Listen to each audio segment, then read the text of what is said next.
How I managed to overcome road rage. I used to be a highly aggressive driver. There was no specific incident that made me go to therapy, but at some point I just couldn't stand my own behavior anymore and I decided to do something about it. Let me share my story with you, maybe it can be some help to understand the psychological basis of road rage. I was pretty much the worst type of driver. Your typical BMW/Audi driver, tailgating, speeding, brake checking, honking. Yep, I used to be one of these asshats, but I was never proud about it. No, I felt terribly ashamed each time I lost my temper. Speaking of temper, I live in Europe. European roads are different to roads in the US. In the US you have plenty of space, multiple lanes, good visibility and mostly well-maintained roads. I know you have bad traffic as well, but it is nothing compared to Europe. Apart from the motorways, Autobahn, normal roads are almost always one-lane roads, meaning that the slowest vehicle will automatically determine the speed of the traffic behind, since there is rarely any space for safe passing maneuvers, let alone an extra lane. Some mountain pass roads have extra lanes, but that's pretty much it. So it's not unusual to see a long line of cars behind one slow car and no one can do something about it, except for the reckless ones trying to pass the entire lane. Additionally, roads here have a hell lot of turns, so often you don't have the visibility for safe passing maneuvers. Still, this is not an excuse for driving like a maniac. It might, however, be an aspect that triggers potentially aggressive drivers. Step by step I eventually managed to recover. It was a long process and in my case it took several years. Here are some insights and tips. There is always a reason for why the person in front of you is going slower than required. They're not doing it because they're trying to hold you up on purpose, there is always a certain reason. Old people often have impaired senses and reaction skills, so fortunately they compensate this by driving slow enough to feel safe. Often they appear to be completely oblivious to their surroundings, not indicating or making sudden maneuvers without taking a look into the mirror. Try to be patient and put yourself in their shoes. They're old but they still want to be autonomous and maybe do the shopping on their own or visit their grandkids. Whatever, all they're thinking of is I need to get from A to B, not what is the driver behind me doing? I hope I'm not holding him up. They're challenged by driving already, they can't pay attention to the traffic behind as well, even if they should. 9/10 they won't even notice you tailgating, so you won't even get their attention anyway. Be considerate of others and be prepared to correct other drivers' mistakes. Yes, it is annoying to see people staring at their cell phones while driving or being distracted, but as another driver in traffic it is not your task to punish these people. You're not the police. Be a better person and a role model by increasing your safety distance and prepare for these people to make a mistake. If it really pisses you off this much and you notice the same distracted manner of the same driver over and over again, you can still point it out to a local police station and they will take a look at it.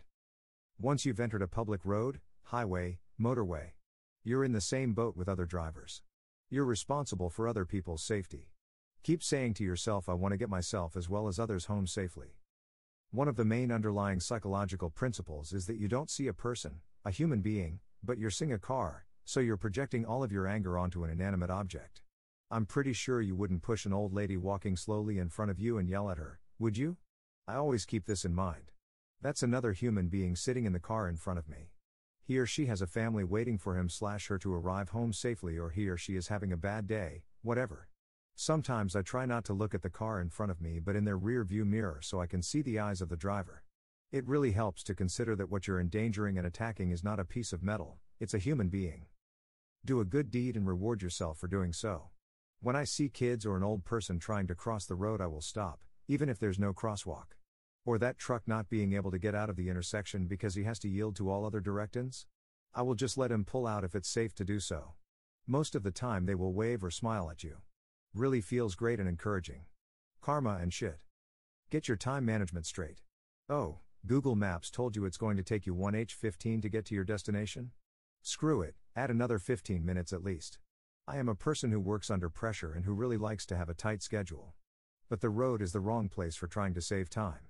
After I had totaled my first car, my dad said, son, those 5 minutes you're trying to make up on, they might end up costing your life.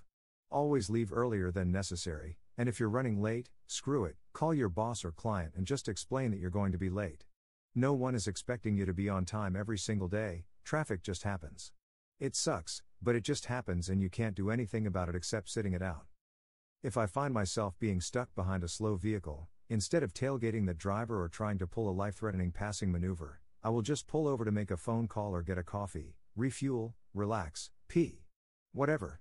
I'm unfortunately one of those obnoxious people who are always obsessed about other people wasting their time, or trying to fill every minute with good purpose. But that's the way I am. So I try to make the best out of it. Don't be in a rush when you're in traffic. It is extremely dangerous. There's some Japanese proverb saying when you're in a hurry, go slowly, which is bullshit to me, but thinking of traffic, it kinda does make sense. Watching dashcam videos on the internet helped as well because you can see a lot of examples where road rage goes really wrong, and each time I see such a video I say to myself, I don't want to be an asshole like this guy. I installed a dashcam in my car as well. It helps me monitor my driving, and knowing that in case of road rage the dashcam would prove that it was me making the mistake. Being aware of that, I refrain from any behavior that could be considered dangerous. ADHD-related impatience and a faster overall pace also played a role in my case. Medication did not fix my road rage. Therapy, a good sense of self-awareness, and some really good advice I found on the internet did. I am still the same person, but the difference is that I am now aware of my weaknesses and errors, and I keep all of these things in mind when driving. Maybe it's not normal that I need to be so self-aware while driving, but so far it feels really great to arrive home safely without a bad conscience. I secretly have a counter that says days without road rage incident. Every once in a while I like to treat myself and go to the racetrack where I can speed without endangering others. In Germany they have the Autobahn, of course, so no speed limit, but that doesn't mean it's a racetrack. At night time or on less busy days you can indeed go pretty fast, but as on every public road you have to be very considerate of slower drivers.